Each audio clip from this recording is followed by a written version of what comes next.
It's a beginning of a global governance. It was easier, as I said, because of the crisis. And if something has been understood by the layman during this crisis, is that globalization is no more only a topic for lectures and conferences. That's a reality. We need this. And I think everybody had clearly understood that now it's impossible to find a domestic solution to global problem. We're entering now the second phase of this attempt to build some global governance. Maybe in layman's terms, this is one part of the government lending another part of the government money, which would not lead to long-term confidence once the American people understood the basics a little bit better.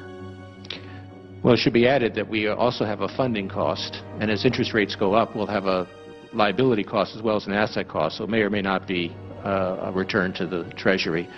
I just might say that it's possible for a country to have a currency without a trillion-dollar debt. Yes. Thank you, Mr. Chairman. Yeah. So, again, this is at the level of global governance something which I trust is of utmost importance. And I would say that we owe this transformation, which again has been prepared. It was overdue that these economies that were obviously systemic at the global level would have a full ownership of this global governance. We have now shipped the baton. The baton is in the hands of a grouping of countries. It is effectively a bankruptcy of this market fundamentalist belief, and we just have to recognize that something went very wrong, and we need to reformulate our view of how financial markets work. And unless we arrest it, you have a snowball effect. And as you know, the further it goes, the bigger it gets. Financial protectionism, trade protectionism, and a breakdown of the global economy. This is not only about the Fed, this is about the Bank of England, this is about the Banque Centrale Européenne, European Central Bank, where you got the assets that have gone up, not through sound instruments, but through the files that banks cannot recover anymore.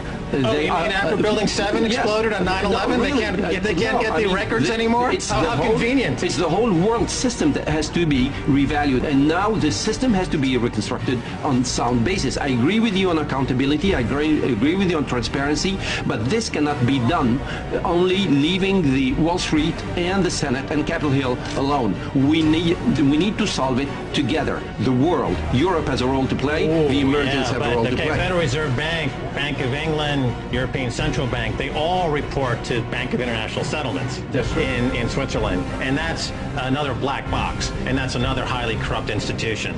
And again, that thriving in the darkness of non-accountability and non-transparency. The New York Stock Exchange, once the very center of global capitalism, is now part of a $25 billion proposed merger that would give a German company majority ownership of America's most famous financial institution. The planned merger with Frankfurt's Deutsche Börse Stock Exchange is symbolic of New York City's fading dominance on the world stage. In this new world, such dangerous currents have swept along faster than our efforts to contain them. And that is why we cannot afford to be divided. No one nation, no matter how large or powerful, can defeat such challenges alone. None of us can deny these threats or escape responsibility in meeting them. In this new century, Americans and Europeans alike will be required to do more, not less. Partnership and cooperation among nations is not a choice. It is the only way, the one way. The IMF and the EU Commission and the European Central Bank are not in Dublin today as friends of the Irish people. They are here to enforce the writ of the financial markets. They are here at the beck and call of the big bankers, the bondholders, the hedge fund operators, who are dictating the policies in Europe at the present time. for the simple purpose of getting back the tens of billions of bad debts that they gamble on Irish developers and Irish bankers. And we're saying that the Irish working class, working people, poor people, pensioners, unemployed, should not pay a cent towards those bad debts. EU leaders meeting in Brussels have agreed to set up a, quote, permanent mechanism to save Eurozone economies sinking in debt.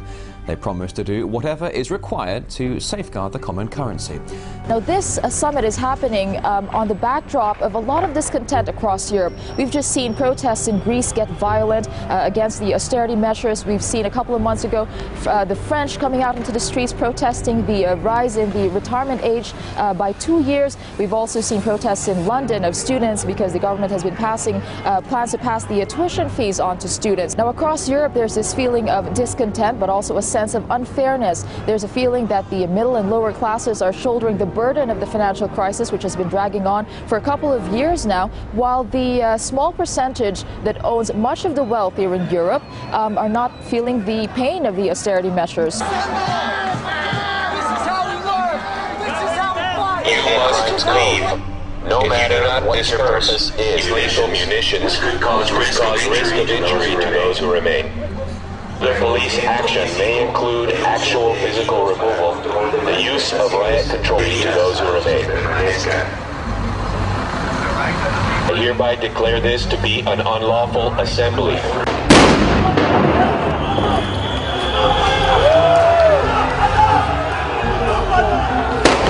Mas as botas